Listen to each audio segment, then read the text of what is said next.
प्रदेश में अवैध रेत खनन का काम जोरों पर है।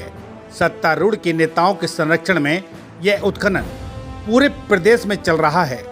इससे न सिर्फ सरकार को करोड़ों का नुकसान हो रहा है, बल्कि नवनिर्मित सड़कें भी टूट रही हैं। यह आरोप कांग्रेस विधायकों ने एक संयुक्त प्रेस कॉन्फ्रेंस में लगाया है। इन विधायकों में कांग्रेस के सतीश सिकरवार, साहब सिंह गुर्जर, सुरेश राजे शामिल थे। इन विधायकों ने संयुक्त रूप से ली प्रेस कॉन्फ्रेंस में बताया कि ठेकेदार खनन के लिए चयनित खदानों के अलावा अन्य खदानों से भी जमकर रेत निकाल रहे हैं, जिससे जलीय जीव जंतु के जीवन पर प्रतिकूल असर पड़ रहा है। वहीं नदी में गहरे और बड़े गड्ढे हो गए हैं। कांग्रेस विधायकों ने प्रदेश की डॉक्टर मोहन यादव सरकार पर हमला बोलते हुए कहा कि इस अवैध खनन को सरकारी संरक्षण प्राप्त है।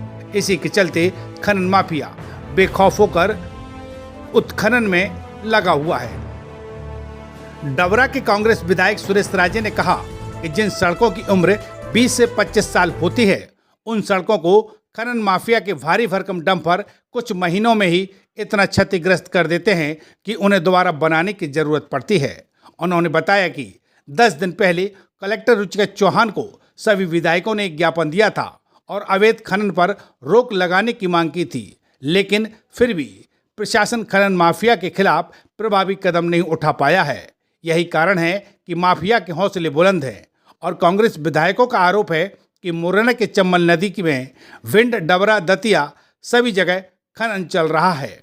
कांग्रेस विधायक राजे ने कहा कि जब उन्होंने पिछले दिनों विधानसभा में यह मुद्दा उठाया तो सत्तारूढ़ दल के विधायकों ने भी उनकी बात का समर्थन किया था।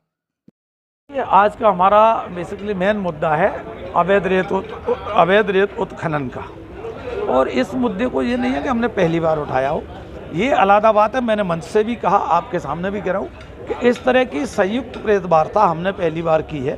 और उसकी ज़रूरत क्यों हुई, उसका कारण है। उसका कारण ये है कि रेत से जब अवैध डंपर या अवैध ट्रैक्टर ट्रॉली जब डबरा से निकलती हैं तो आती तो ग्वालियर ही है। डबरा में तो इतनी सेलिंग है नहीं कि ये सब बेच लें।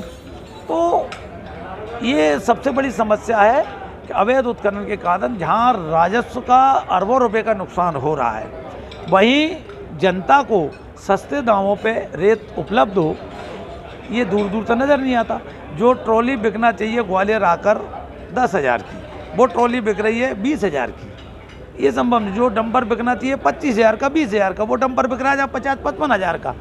तो एक दूसरा बेसिकली मुद्दा ये है कि लगातार 3 साल से हमने विधानसभा में मुद्दा उठाया। तो मैं आपकी जानकारी दे दूं, विधानसभा की कार्रवाई दे दूंगा आपको कि जब मुद्दा मैंने उठाया, मेरे मुद्दे पर सत्ता पक्ष के भी कई विधायक उनमें सहमति दी कि विधायक सुरेश राजे ठीक कह रहे हैं, अवैध उत्खनन के कारण अरबों रुपए की हानि तो हो ही रही है। और जो रोड बनते हैं वो 25 साल 30 साल में एक बार रोड बनता है, लेकिन अवैध उत्खनन करने वाले उस रोड को 10 दिन में, महीने भर में ख़त्म कर देते हैं। अब आप मुद्दा विधानसभा में उठाएंगे तो क्या विधानसभा चलने नहीं, हमने विधानसभा लगाई है और सरकार जब तक इस पर कोई ठोस कार्रवाई करने का आश्वासन नहीं देती, तब तक हम विधानसभा में अपनी बात पे अड़े रहेंगे। विधानसभा में तो ये जोर शोर से उठेगा ही, विधानसभा के बाहर भी।